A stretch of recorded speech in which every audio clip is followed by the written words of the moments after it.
So hi guys, welcome back to my YouTube channel Bit Explosive. This will be probably our fourth video on this channel, and the last few lectures we have learned about blockchain motivation and what is decentralization, and the topic for today's video will be cryptocurrency. So cryptocurrency is a very important topic, and it is a very good application of blockchain. Before studying cryptocurrency, we will be studying about the history of money. History of money is a very big topic because we have to study about how from scratch we have come till now, which we have to study that in detail. This will take a lot of time. What we will be doing is that we will be studying it in parts.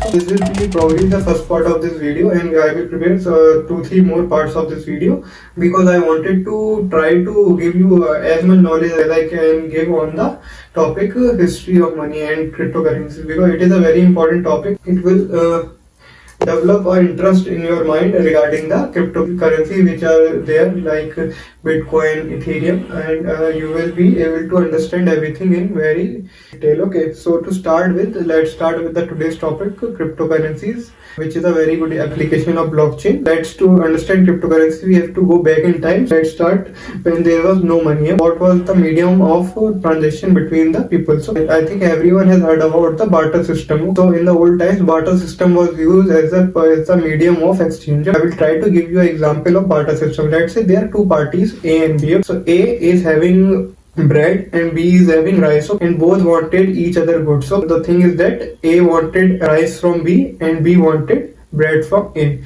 What will happen is that they will exchange the goods, and in this way a transaction has happened. This was the scenario in the old times. This whole scenario is known as the barter system. Now there are few issues with this system. Let's say A doesn't want rice, he wants something else. Let's say he wants milk. In that case, this transaction that we have seen between A and B will not happen because there is no demand of rice from A. The thing is that the quality of money that we want is that it should be universally acceptable, which is not in the case of rice, because rice is something depends on the demand. This is the number one point, first point on the quality of money that we want.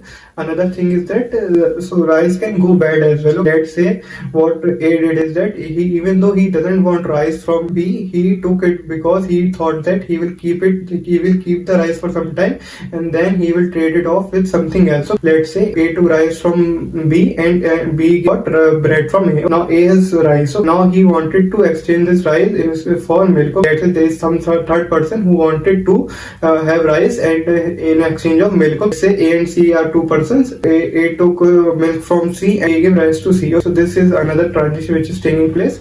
But the thing is that in order to do this transaction, A needs to do this transaction quickly. He can't store rice for too long. Maybe the rice can go bad. As you are all aware that there are a lot of issues with keeping rice, such as it can get moisture and it can go bad. So the thing is that the quality of money that we want from here is that the thing which we are using as a money should be durable, which is not with the case of rice, and it should have a good store of value. Another thing is that how much rice should be needed to exchange something. Now we are doing a small trade between A and C. A is giving rice to C and C is giving milk in exchange. But let's say A is having a transaction with C to take a house. C is giving a house to A and A is giving rice in exchange of that house. So then in that case a huge amount of rice will be required. To transfer a huge amount of rice will be very difficult because A has to transfer that huge amount of rice to C's place. So the quality of money which we want is that it should be very portable, which is not in the case with rice, because to transfer a huge amount we will require a lot of efforts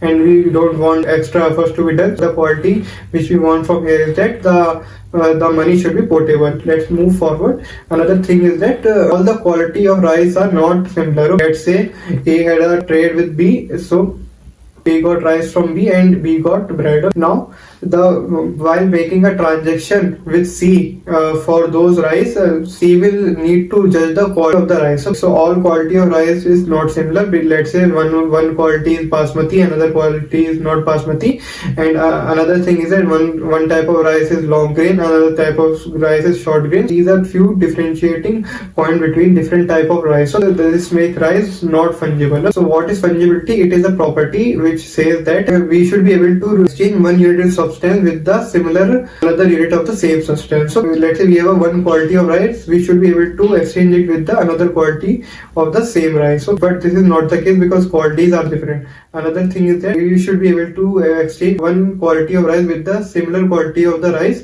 but the thing is that the quality of the rice is similar, maybe the age is different. One is older, so the older one is usually better. This can be also differentiating factor. So right says not fungible. What quality of the money we want is that the money should be fungible. Similar unit should be exchangeable with another similar unit. So let's move forward. Another thing, we want the property that we should be able to buy small things with the small amount of money. Let's say I wanted to buy something with very small. In that case, our money should have a property that it should be very divisible. It could be divided into small parts. So that is the case with the rice because it can go till a single grain. So rice is pretty much divisible. So it is a good quality, but that is not the quality with the house because we can't divide it. So house is not divisible. So this is another property which we need in our money. So to list all the qualities of money that we have studied till now is that number one will be universally acceptable. Another thing should be durable. Another thing that we have discussed was the portability of the money. Another thing that we have discussed was fungibility, and last point that we have discussed was the divisibility. So these are the few points that we have discussed till now. Until a long period of time, there was no thing which we can call it as a money and which was having all these properties, so that we can consider it as a idle money. So due to which people have to rely on the barter system, and due to which the economy could not grow at a fast pace. So, but until after some time, people started exploring and they started finding precious metals like gold and silver. So the good thing about gold is that it is having all the properties which we have discussed till now, which are the ideal properties of money. So I will go through each of them one by one. So number one was our universally acceptable. Gold is a very rare metal, and everybody needs that. So it is pretty much universally acceptable and everybody needs that. So there is a demand of gold. Another thing that we have discussed was the durability. Gold is a very durable metal, and it is a metal, it is very durable. So if you keep gold at somewhere and bring it out after a few years, it will remain intact and it will remain as same it was before.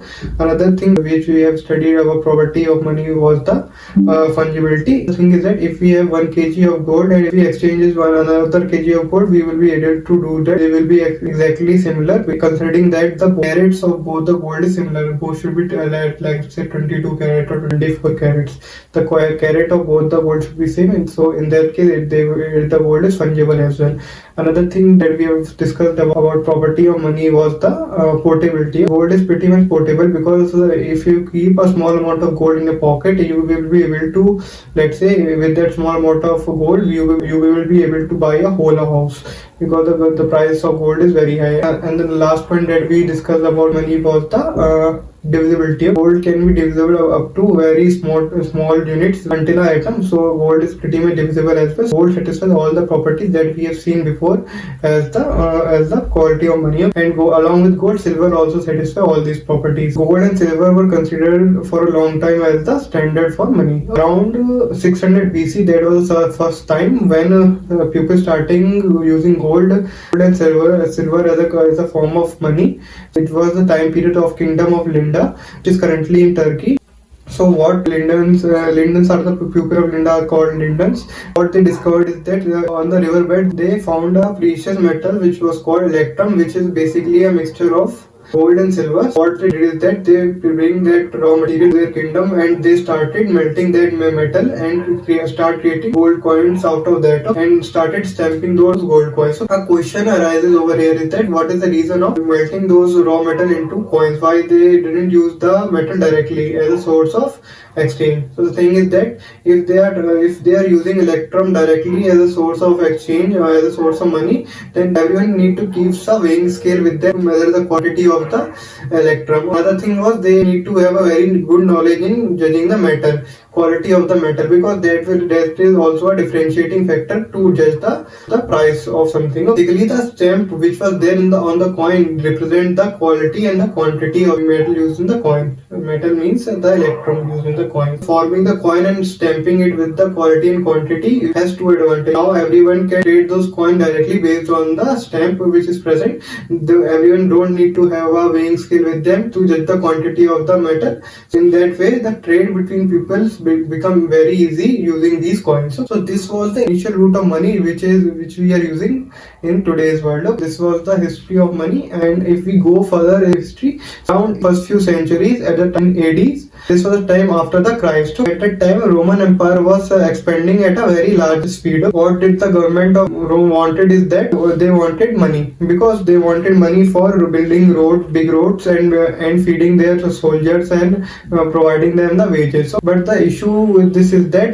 they need money, so they need that much amount of gold and silver.